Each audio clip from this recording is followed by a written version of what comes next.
All right, hello again. So I've got to be quiet because my wife is sleeping. All right, hello again. Now we're going to practice taking notes on a lecture. Oh, yeah, listening comprehension. So, of course, you know, get out your. You already have a piece of paper from the previous activity, maybe. All right. Um, you're going to listen to a lecture in an education class.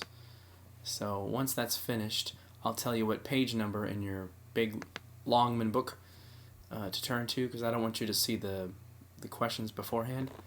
But then I'll tell you the page number, and then you can talk with your neighbors about what the answers might be. So now you're going to listen to a lecture in a education class. Everybody ready with your notes and paper? Good. I see you there. That's always a funny joke. All right. Listen to part of a lecture in an education class. Okay, all of you are enrolled in this introductory education course because you want to become teachers. And I think it's important for you, as aspiring teachers, to understand how education has developed over the centuries. So today, I'd like to address an issue that has come up again and again in our nation's history, and one that, in fact, was taken for granted through most of our history. That issue is character education. And that's not to say that there had not also been a focus on basic academic subjects, of course. But since the founding of this country, public education has been responsible for instilling the nation's youth with the values of our society. In the earliest New England schools, religious texts, specifically the Protestant Bible, were used to develop the moral character of the students. Now, this was acceptable at the time because the students were all of the same faith. Through the 19th century, this dimension of character development continued.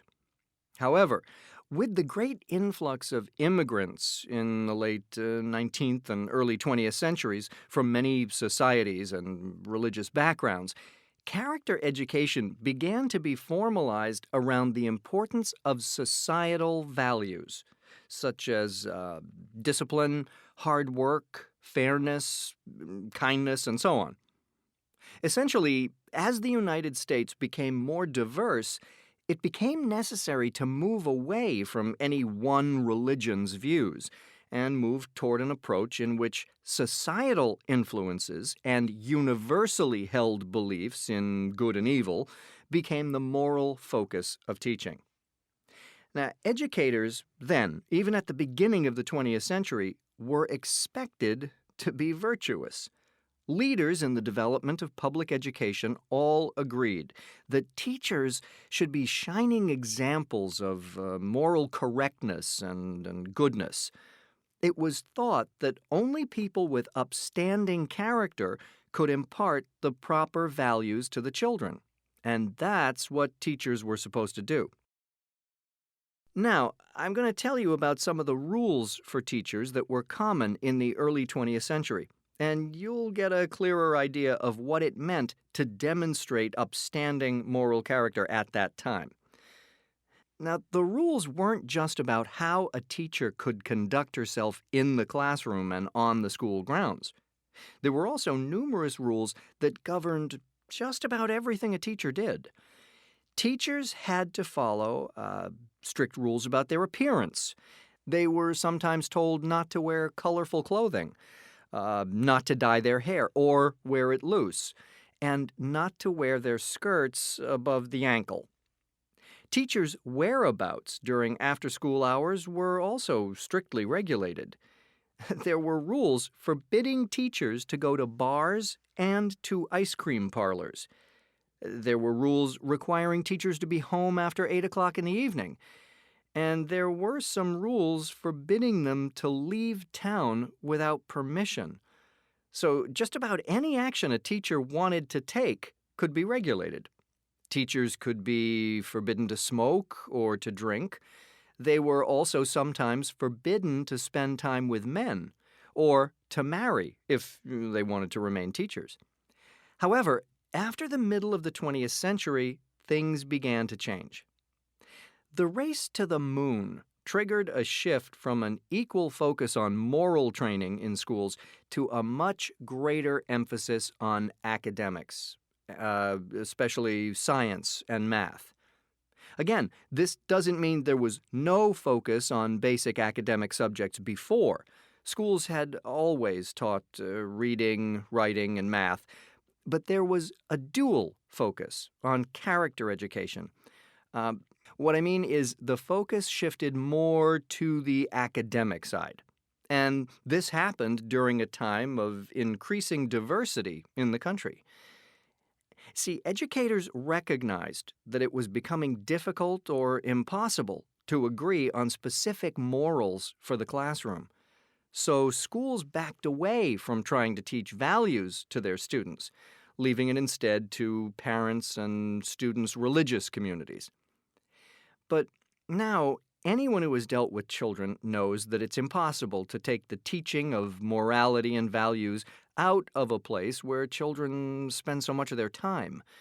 Respect for other people and authority, self-discipline, conflict resolution, and such things are obviously full of value judgments.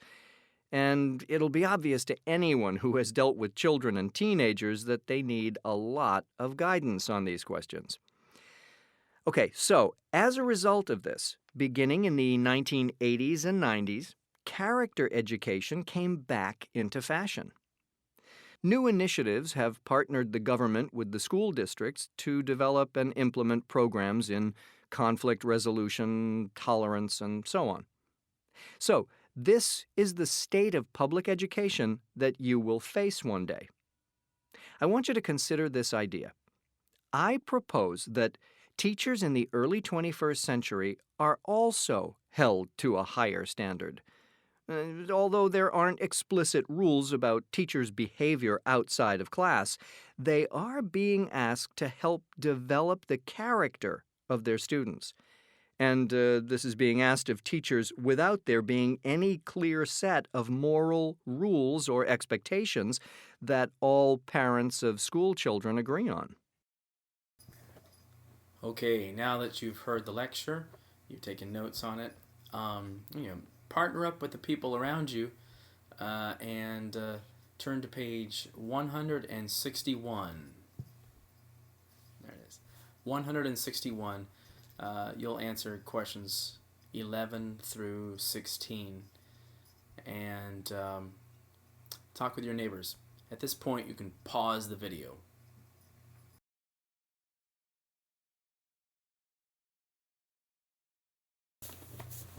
All right, let's go ahead and talk about it together then. Your substitute teacher will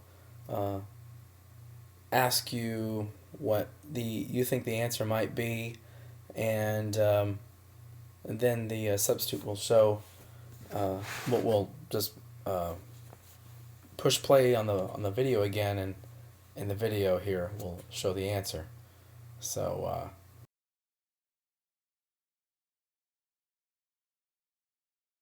And the answer to number 11 is coming in 3, 2, 1.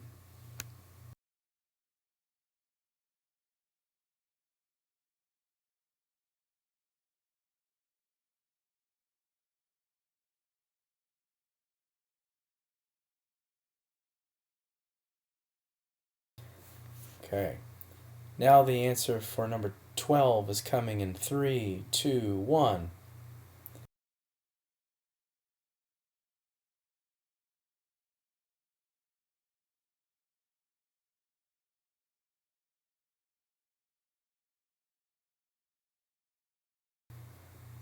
Now the answer for number 13 is coming in 3, 2, 1.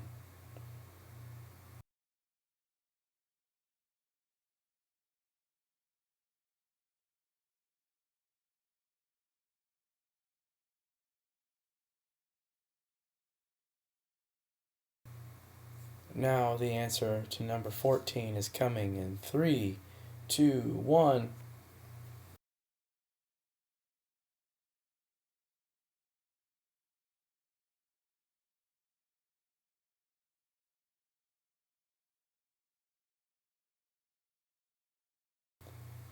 Now the answer to number 15 is coming in 3, 2, 1.